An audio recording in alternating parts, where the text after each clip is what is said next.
اعوذ باللہ من الشیطان الرجیم بسم اللہ الرحمن الرحیم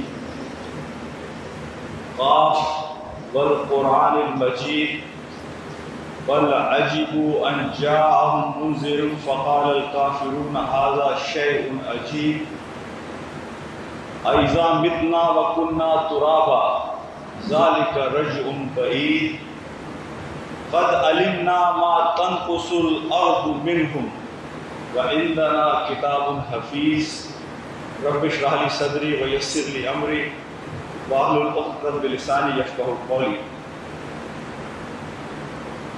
انشاءاللہ آج کے خطبے کا موضوع زندگی کی حقیقت اور اچھی موت کی تمنا۔ دیکھیں، اسلامی کیلنڈر کا آخری مہینہ ہے ذی الحجہ،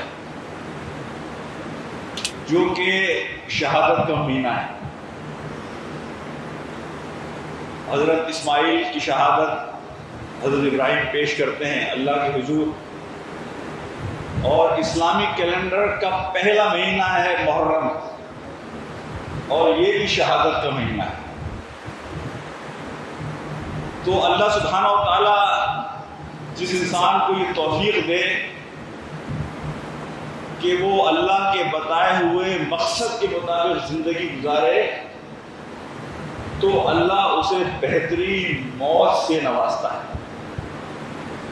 آج میں اپنی گفتگو میں کچھ چیزیں آپ کے سامنے رکھوں گا کہ جو میری آج کی گفتگو کا لب لباب پہلے آپ کے سامنے پیش کریں گے۔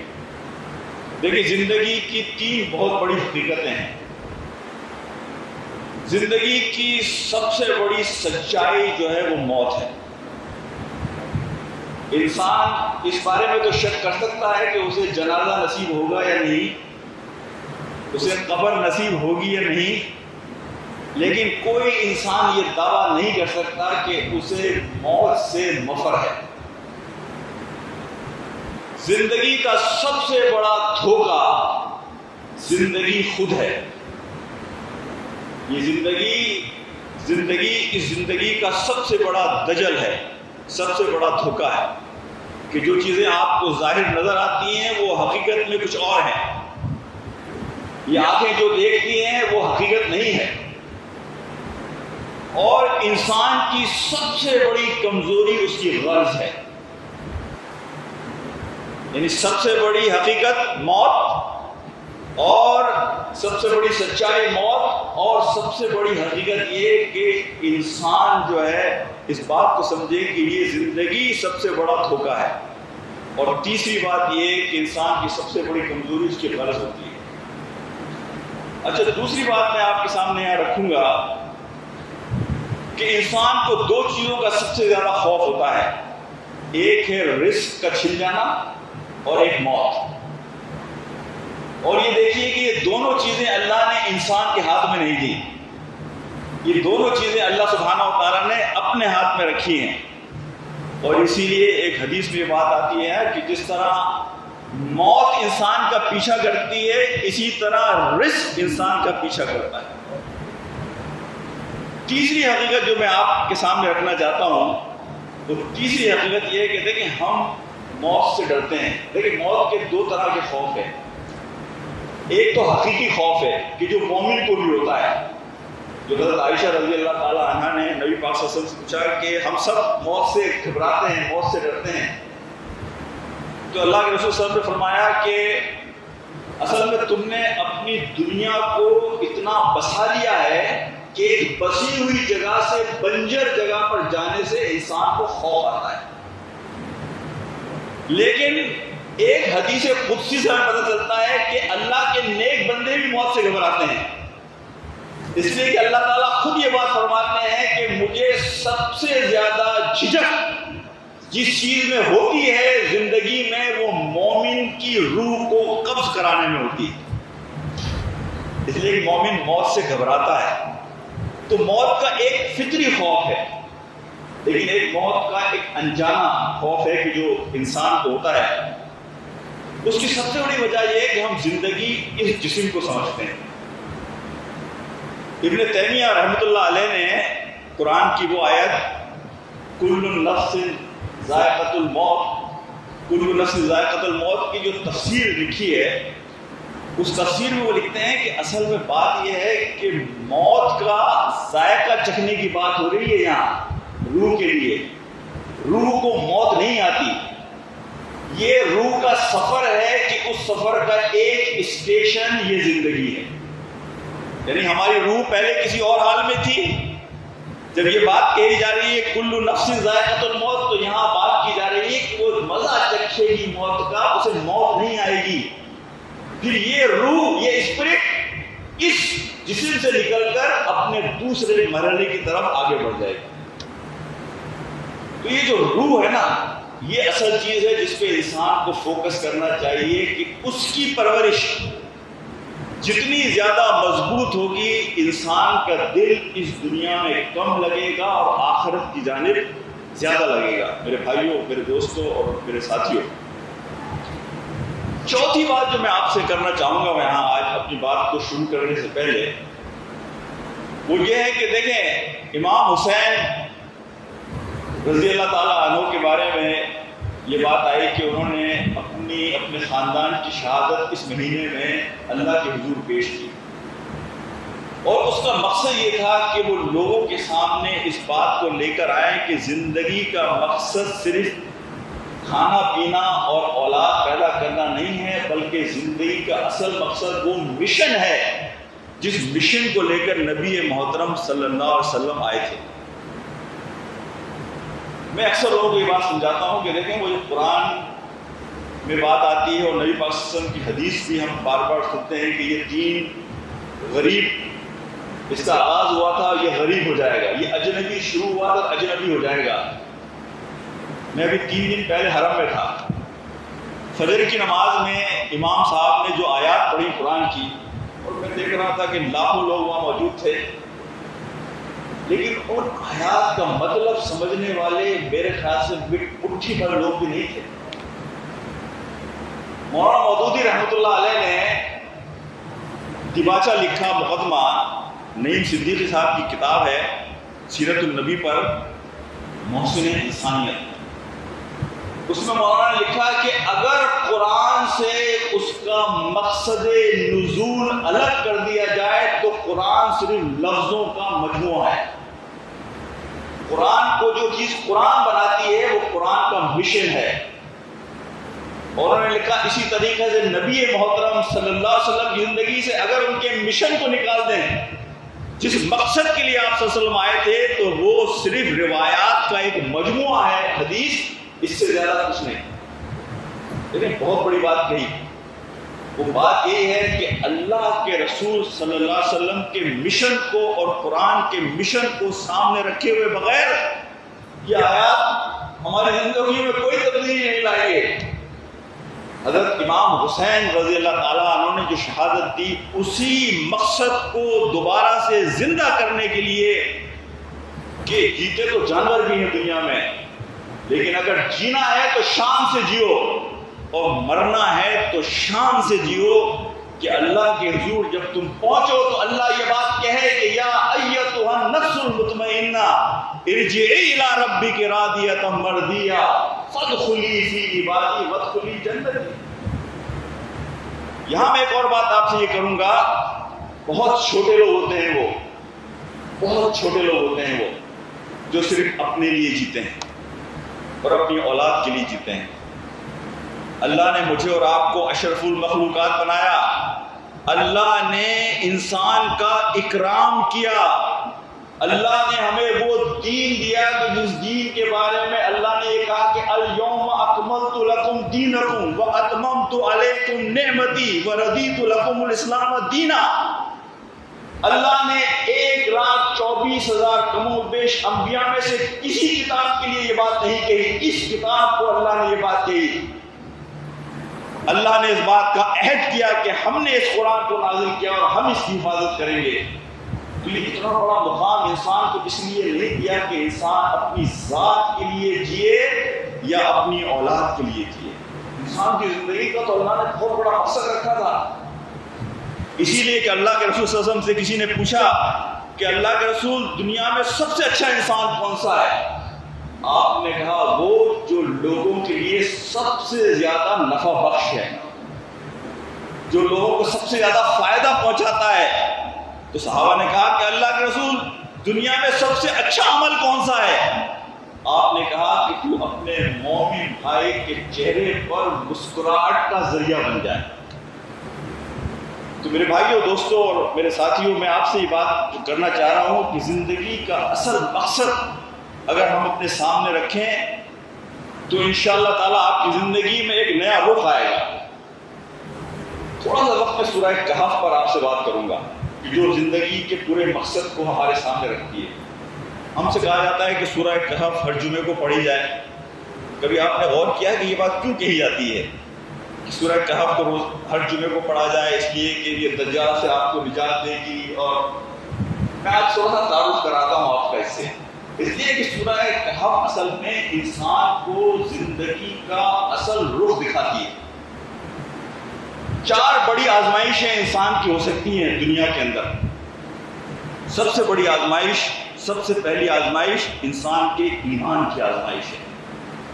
سورہ کہف سے پتہ چلتا ہے کہ ایمان حقیقت میں دنیا کی سب سے بڑی قیمتی چیز ہے، جس کے بارے میں اللہ کے رسول صلی اللہ علیہ وسلم نے فرمایا کہ اگر ایمان کو بچانے کے لیے تمہیں پہاڑوں پہ جا کے رہنا پڑے اور پتے کھا کر گزارا کرنا پڑے تو اپنے ایمان کی حفاظت کرنا، پہاڑوں پہ چلے جانا، پتے کھا کر گزارا کر لینا، لیکن ایمان کا سودا نہ کرنا۔ ایمان ایک زبان سے ہے اور اس کی پھر شہادت ہے دل سے، اور پھر اس کا اظہار ہے اپنے جسم سے۔ تو زبان، دل اور پھر جسم۔ اور ایمان کی سب سے بڑی چیز کہ جس کا ذکر میں یہاں کر کر بات کو آگے بڑھاؤں گا وہ ہے توحید پر ایمان، اللہ پر ایمان۔ اللہ پر ایمان کی صرف ایک ہلکی سی جھلک میں آپ کو دکھاؤں گا کہ اس بات پر ایمان کہ اللہ الرازق ہے۔ الرازق کی تعریف یہ ہے کہ الرازق وہ ہوتا ہے کہ آپ کو جس وقت جس طرح کا رزق چاہیے آپ کو وہ رزق وہ پہنچاتا ہے۔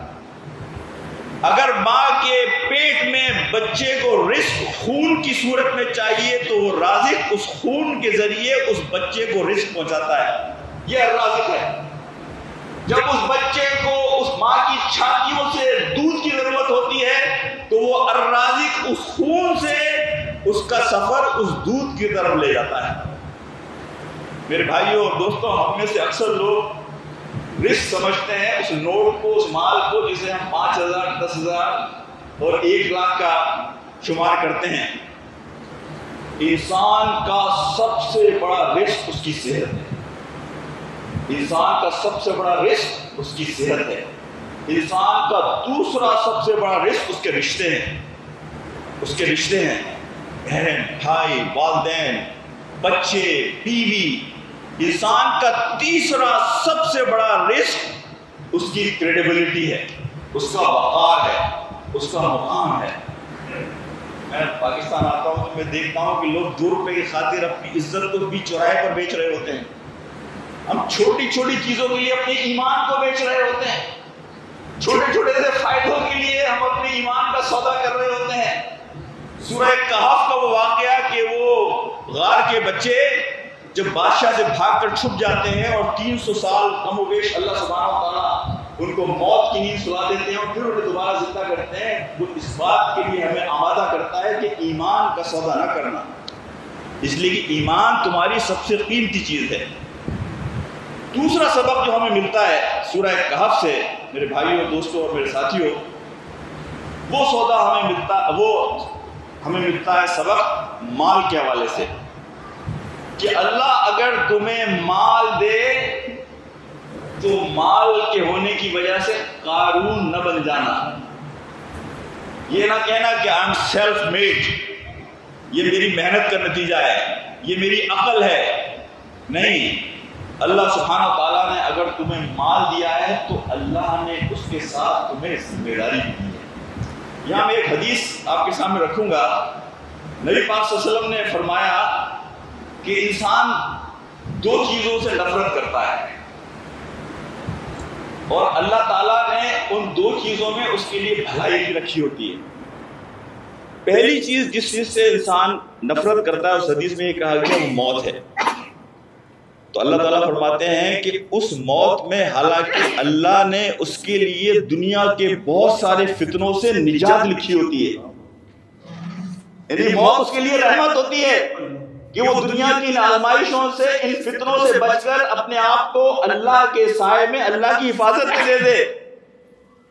اور دوسری چیز اللہ کے رسول نے فرمایا کہ جس سے انسان نفرت کرتا ہے وہ مال کی کمی ہے. حالانکہ مال کی کمی ہونے کے نتیجے میں آخرت کا جو حساب کتاب ہے اس کا وہ ہلکا ہو جاتا ہے. ایک ایک پیسہ جو یہاں کمایا ہے اس کا ایک دن اللہ کو حساب دینا ہوگا. تو یہ جب مال ملے تو اس مال کی ذمہ داری ہے. ایسا نہیں ہم تو بچوں کی طرح مال اپنے ہم تو کہتے ہیں ہمارے کندھوں پہ اور ڈالو، ہمارے کندھے پہ اور ڈالو. اس کی وجہ یہ کہ ہمیں سمجھ نہیں ہے کہ یہ جو مال جو میں جمع کر رہا ہوں نہ صرف اس کا یہ حساب دینا ہوگا کہ تو نے کمایا کہاں سے تھا، بلکہ یہ بھی حساب دینا ہوگا کہ تو نے اسے خرچ کہاں کیا تھا. تیسری چیز جس کے بارے میں آپ سے یہاں بات کروں گا جو سورہ کہف کا ہمیں ایک یعنی پیغام ملتا ہے وہ طاقت، کہ اللہ جب تمہیں طاقت دے تو فرعون نہ بن جانا. ہم قرآن پڑھتے ہیں ہم سمجھتے ہیں یہ فرعون تو مصر کے زمانے میں تھا. بخدا ہم میں سے اکثر لوگوں کو میں نے دیکھا ہے کہ جن کے پاس طاقت آ جاتی ہے وہ فرعون بن جاتے ہیں. ان کے رویے فرعونی ہو جاتے ہیں.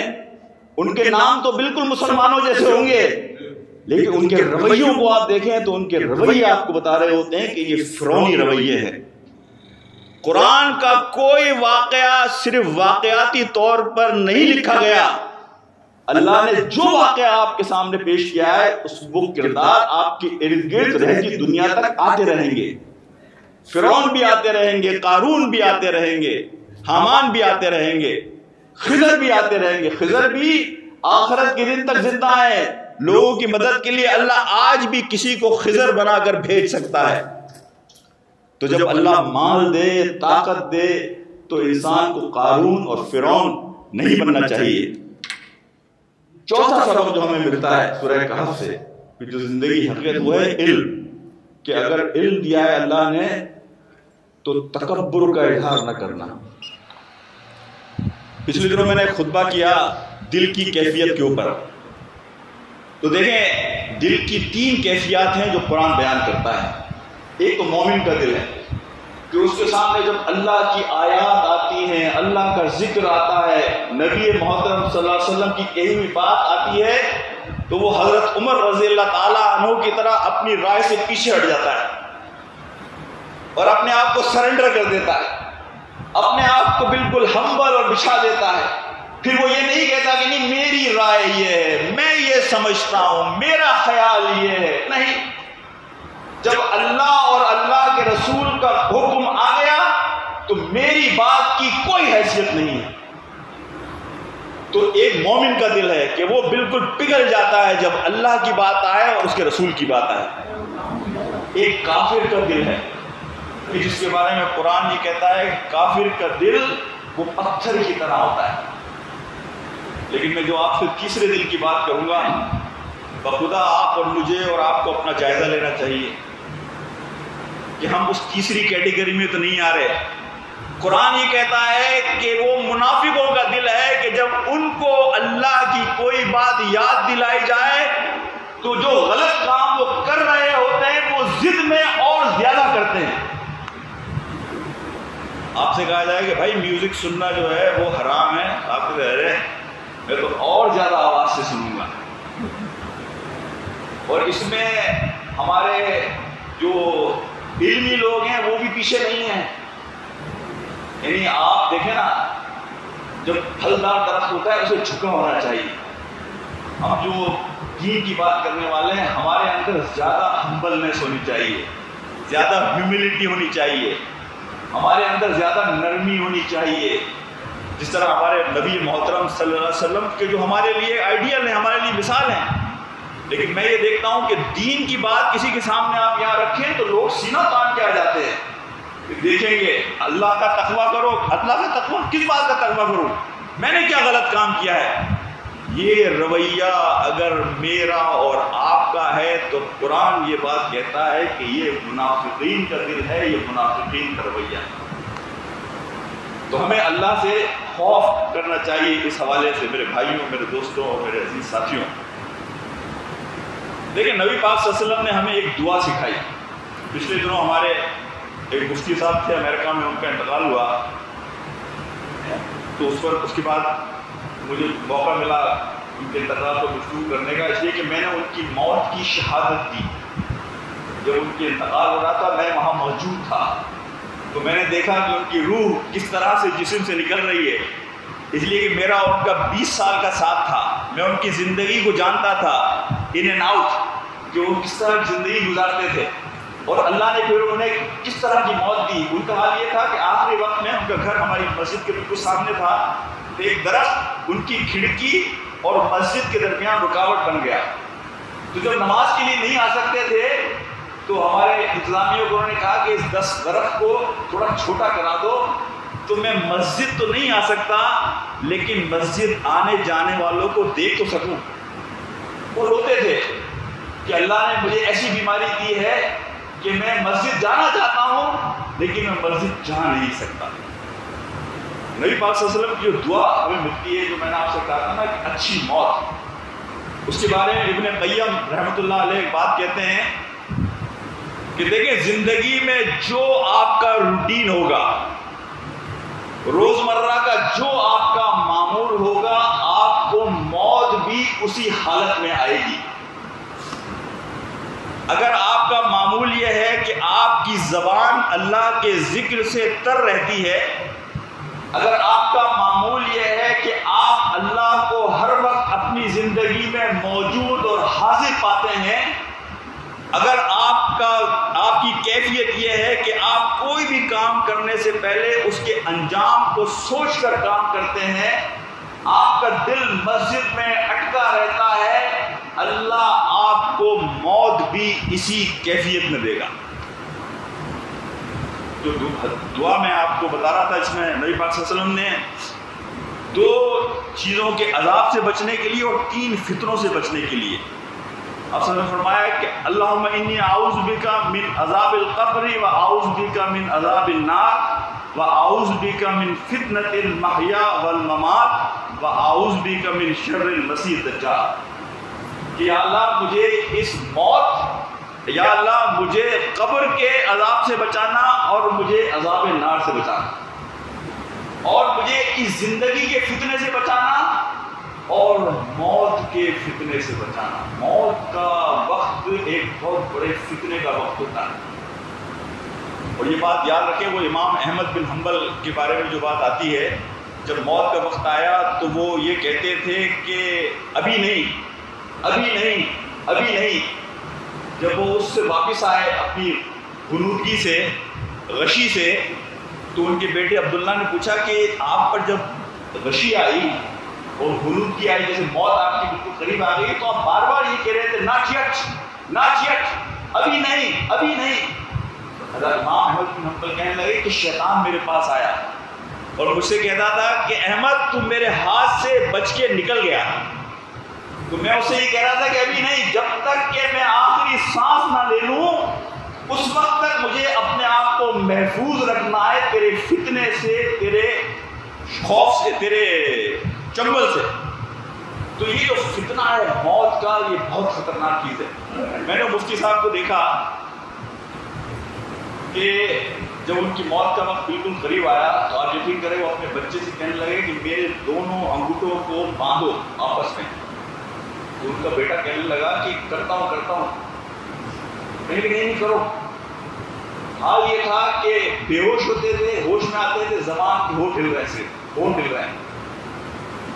اللہ نے ان کو موت سے چند منٹ پہلے تیمم کر کے فجر کی سنتیں پڑھنے کی توفیق دی اور فجر کی فرض پڑھنے کی توفیق دی۔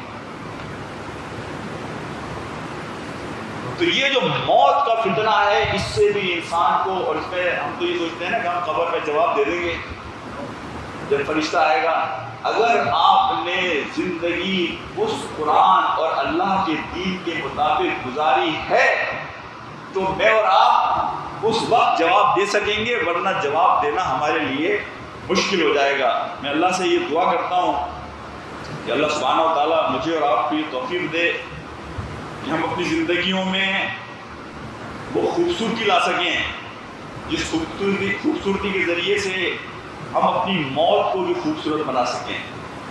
اور جو بات میں نے، زیادہ تر لوگ بعد میں آئے ہیں، میں ذرا کنکلوڈ کر کے بتاؤں 2 منٹ میں نے کیا بات کہی، کہ یہ بات دیکھیے کہ دنیا کی سب سے بڑی سچائی موت ہے، موت سے کسی کو فرار نہیں، اور دنیا کا سب سے بڑا دھوکہ یہ زندگی ہے، اور انسان کی سب سے بڑی کمزوری اس کی غرض ہے کہ غرض کے لیے انسان سب کچھ کر لیتا ہے۔ اور میں نے یہ بات سمجھانے کی کوشش کی کہ رزق جو ہے وہ صرف پیسے کا نام نہیں ہے۔ ہم میں سے اکثر لوگ یہ سمجھتے ہیں کہ میں نے اپنے بینک بیلنس کو بڑھا لیا تو میرا رزق بڑھ گیا۔ یہ آپ کا مال بڑھ گیا لیکن آپ کا رزق نہیں بڑھا۔ رزق نام ہے اللہ کے فضل کا، اور جو لوگ نیک نیتی کے ساتھ دنیا میں زندگی گزارتے ہیں، حلال رزق کرتے ہیں، کماتے ہیں اور کھاتے ہیں اور اپنی اولاد کو کھلاتے ہیں، اللہ سبحانہ و تعالیٰ اس کی جھلک ان کی اولاد کی بھلائی اور خوشحالی کی صورت میں انسان کے سامنے لے کر آتا ہے۔ آپ نیک رہے ہیں، وہی سورہ کہف کا واقعہ ہے کہ حضرت خضر جب جس جگہ کی دیوار اٹھاتے ہیں جا کر تو کیا تھا؟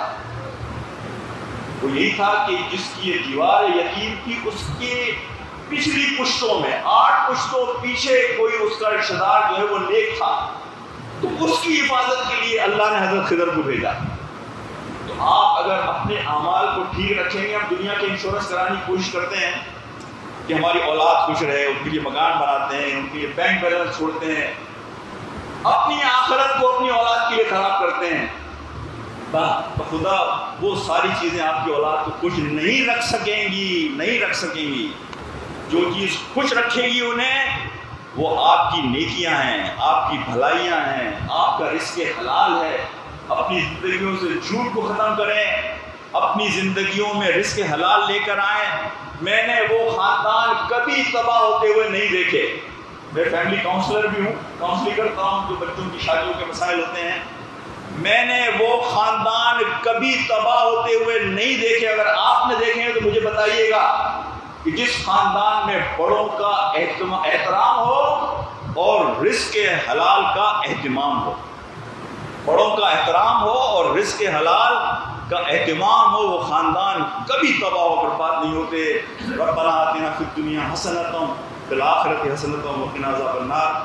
ربنا لا تزغ قلوبنا بعد إذ هديتنا وهب لنا من لدنك رحمة إنك أنت الوهاب۔ اللهم صل على سيدنا مولانا محمد وعلى آل محمد كما صليت على إبراهيم وعلى آل إبراهيم إنك حميد مجيد۔ اللهم بارك على محمد وعلى آل محمد كما باركت على إبراهيم وعلى آل إبراهيم إنك حميد مجيد۔